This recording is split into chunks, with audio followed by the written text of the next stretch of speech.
A rare book published in the year 1909, 10 years prior to the formation of the National Socialist German Workers' Party, bears the symbol of the swastika on the side cover.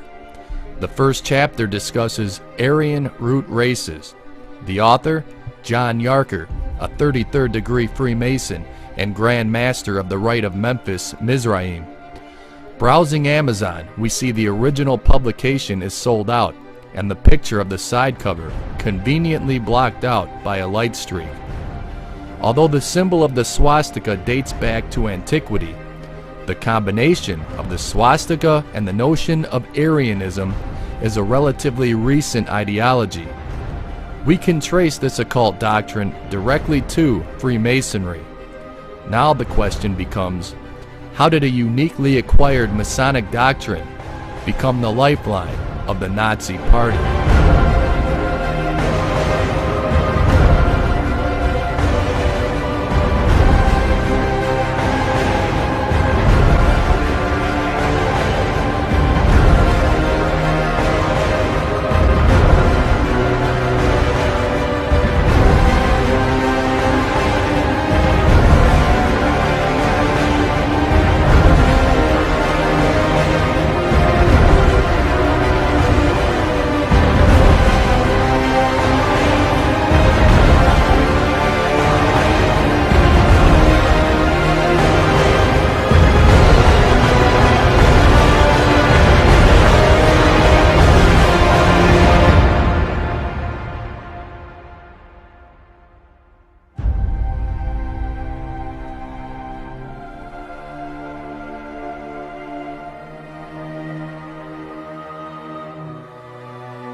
John Yarker is the key.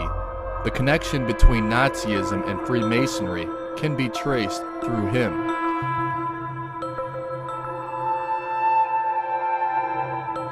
On August 8, 1935, via the Völkische Observer, Adolf Hitler announced the final dissolution of all German Masonic lodges.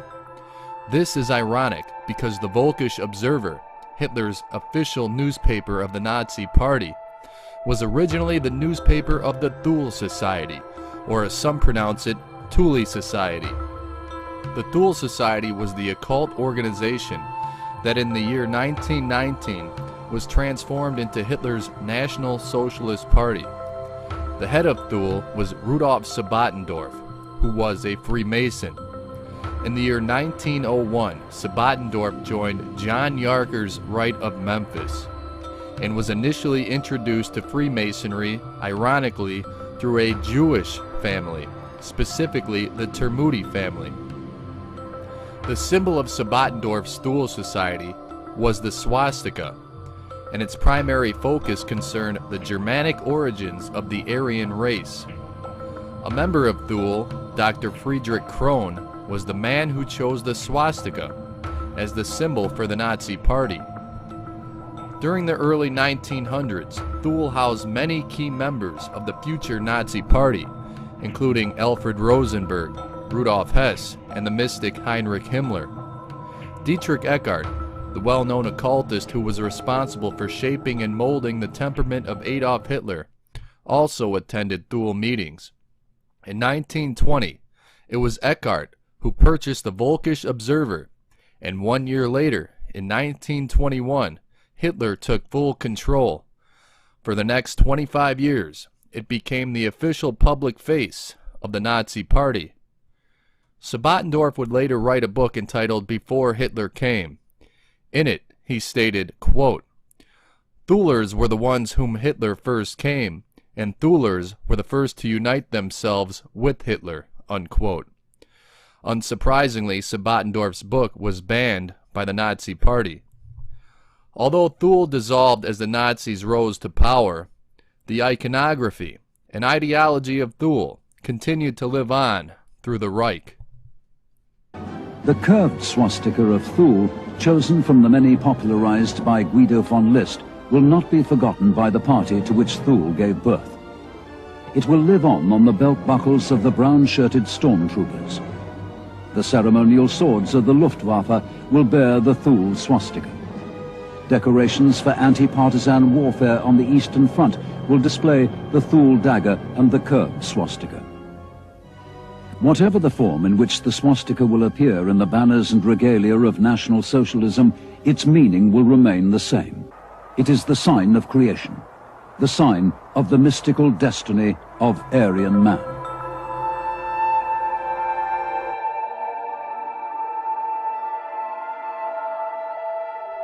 What was it that attracted Sabbatendorf to John Yarker's Rite of Memphis?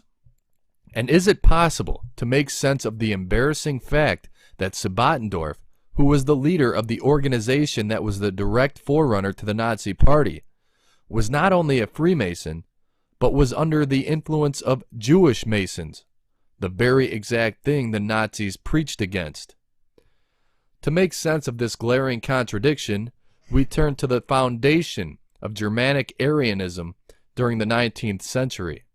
According to Jocelyn Godwin, the well-respected historian of the Western esoteric tradition, there were three main channels disseminating the notion of Germanic Aryanism in 19th and 20th century Germany.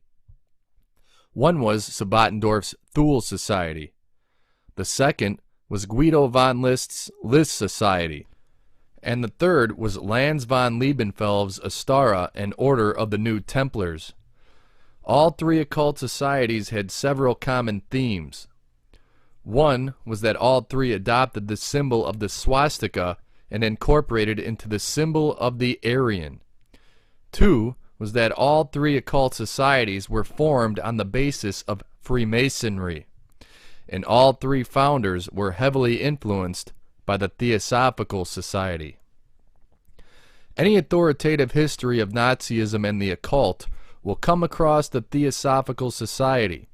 It is from the Theosophical Society where we can connect Freemasonry, Aryanism, and the swastika.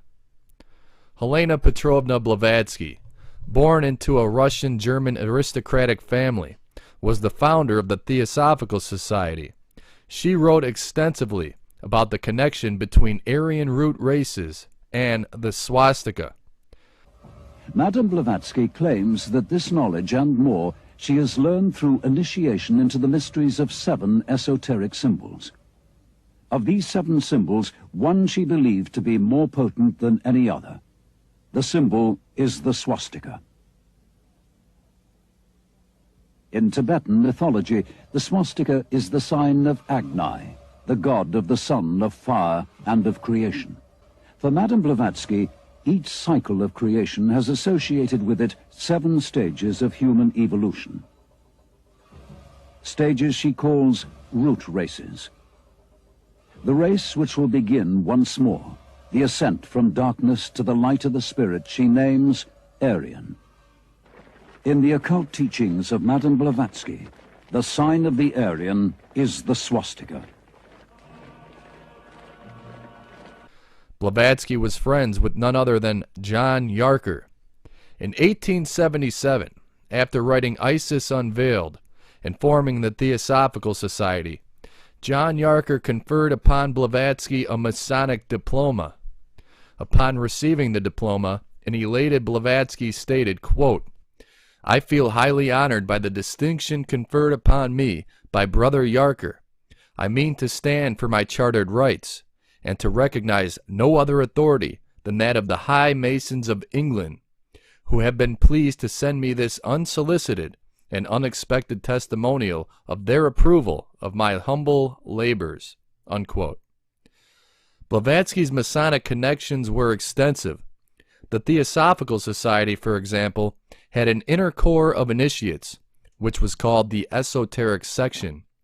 Blavatsky maintained that no one was eligible for membership in this body who belonged to any other secret body, Masons alone excepted. Joseph Fussell, a 32nd degree Mason, Theosophist, and member of the Esoteric Section, revealed that after Blavatsky died in 1891, Catherine Tingley and William Q. Judge maintained the relationship between Masons and the Esoteric Section. The relationship between Blavatsky and Freemasons started in the year 1863. Blavatsky was initiated into Freemason Giuseppe Mazzini and Freemason Giuseppe Garibaldi's Carbonari Revolutionary Masonic Society. Blavatsky was so consumed with Garibaldi's cause that she fought alongside Garibaldi in the Battle of Mentana, where she almost died, having received multiple wounds, including being shot in the leg, right shoulder, and stabbed near the heart. After nearly dying on the battlefield, Blavatsky went to Paris, where she became under the influence of a certain Victor Michael, another occult Freemason.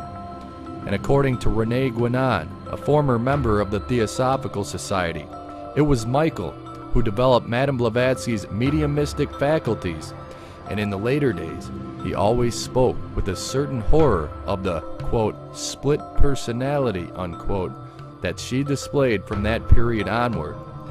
Guénon continues stating, "It is legitimate to conclude that Madame Blavatsky was above all, in many circumstances, a subject or an instrument in the hands of individuals or occult groups, sheltering behind her personality, in the same way as others were in their turn instruments in her hands." Madame Blavatsky seems to be a pawn in a much larger game. On the subject of the Carbonari, Blavatsky wrote, "Of all these degenerated children of Chaldean occultism, including the numerous societies of Freemasons, only one of them in the present century is worth mentioning in relation to occultism, namely, the Carbonari." A leader of the Carbonari and close friend of Blavatsky was Giuseppe Garibaldi. He was a 33rd degree Freemason and Grand Master of the Grand Orient of Italy. He was a close friend of John Yarker, and in the year 1881, he and John Yarker fused together the Rite of Memphis and the Rite of Mizraim, the very society that John Yarker became Grand Master of in 1902, the very society Sabbatendorf, founder of Thule, was affiliated with. Having been the founder of many quasi-Masonic secret societies, Yarker found himself at the center of the revolutionary movement. Yes, John Yarker is the key, but he is not the mastermind. He was an initiate of an even higher elitist Rosicrucian society that connects to the Carbonari, the Rite of Memphis Mizraim, the Theosophical Society, right down to the Thule Society, namely the Societas Rosicruciana in Anglia, or SRIA. Only Master Masons were allowed to be members of SRIA. The Masons involved in SRIA were responsible for spawning many esoteric orders. The supreme magus of the order was William Wynne Westcott, Grand Master of the prestigious Freemasonic Research Lodge located in London. Westcott was a theosophist, a ceremonial magician, and co-founder of the Hermetic Order of the Golden Dawn. Members of his SRIA included the aforementioned John Yarker, Eliphas Levi, who was the ceremonial magician and true author behind Albert Pike's Morals and Dogma, Theodore Roos, the Freemason, Prussian spy, and friend of Aleister Crowley, forming the Ordo Templi Orientis, MacGregor Mathers, co-founder of the Golden Dawn and ceremonial magician and founder of the Stella Matutina Lodge. The founder of SRIA was Freemason Robert Wentworth Little, who served as the clerk within the United Grand Lodge of England and co-founder of Yarker's and Garibaldi's Rite of Memphis and Mizraim. Along with being Masons, many of the members of the SRIA were also members of the Theosophical Society. Concerning SRIA, in the year 1930, Lady Queensborough made the following recommendation, quote, "A thorough study of a Rosicruciana in Anglia, or SRIA, and its various branches will be a great step taken in the direction of uncovering much of the political and moral chaos of present-day history of humanity," unquote. The members within SRIA declared their grand patron none other than Edward Bulwer Lytton, the famous English novelist, Rosicrucian, and Freemason. It is directly from Bulwer Lytton where Blavatsky received her concept of Aryan. It is Bulwer-Lytton who wrote Vril, The Power of the Coming Race. The notion of Vril was heavily incorporated into the works of Blavatsky, and although it has never been proven, some say there was a secret occult Nazi society named Vril. Blavatsky adored Bulwer-Lytton, and after Lytton's death, she, along with Freemason and Round Table member Rudyard Kipling, would visit Robert Bulwer-Lytton, Edward's son. Both Rudyard Kipling and Blavatsky would adopt the swastika as their symbol. And to bring this full circle, it was Edward Bulwer-Lytton who wrote the novel Rienzi. Rienzi was then transformed into an opera by Freemason Richard Wagner. Wagner was Hitler's favorite composer and Rienzi his favorite opera. And at each Nuremberg rally, Hitler ordered that the overture from Wagner's Rienzi was to be played, an opera that evolved from the grand patron of SRIA, the same SRIA that housed Freemasons and Theosophists, the same Theosophists who evolved the concept of Aryanism, the same Aryanism that was disseminated throughout Germany through Theosophical and Masonic channels such as Savattendorf's Thule Society, the same Thule Society that transformed Aryanism into a Germanic ideology, and the same Thule Society that influenced the Nazi Party. Edward Bulwer-Lytton, Blavatsky's inspiration and grand patron of SRIA. For someone who despised Masonry, for someone who pledged that Masonry was a part of the big Jewish conspiracy, Hitler borrowed from the Masons his entire ideology. Even his favorite opera was Masonic. Former member of the Nazi Party, Hermann Reuschning, wrote the book Hitler Speaks in the year 1939, based upon his interactions and conversations with Hitler. According to Reuschning, Hitler stated, quote, "All the supposed abominations, the skeletons and death's heads, the coffins and the mysteries are mere bogies for children. But there is one dangerous element, and that is the element I have copied from them. They form a sort of priestly nobility. They have developed an esoteric doctrine, not merely formulated, but imparted through the symbols and mysteries and degrees of initiation. The hierarchical organization and the initiation through symbolic rites, that is to say, without bothering the brain, but by working on the imagination through magic and the symbols of a cult. All this has a dangerous element, and the element I have taken over. Don't you see that our party has to be of this character? An order, that is what it has to be. An order, the hierarchical order of a secular priesthood," unquote.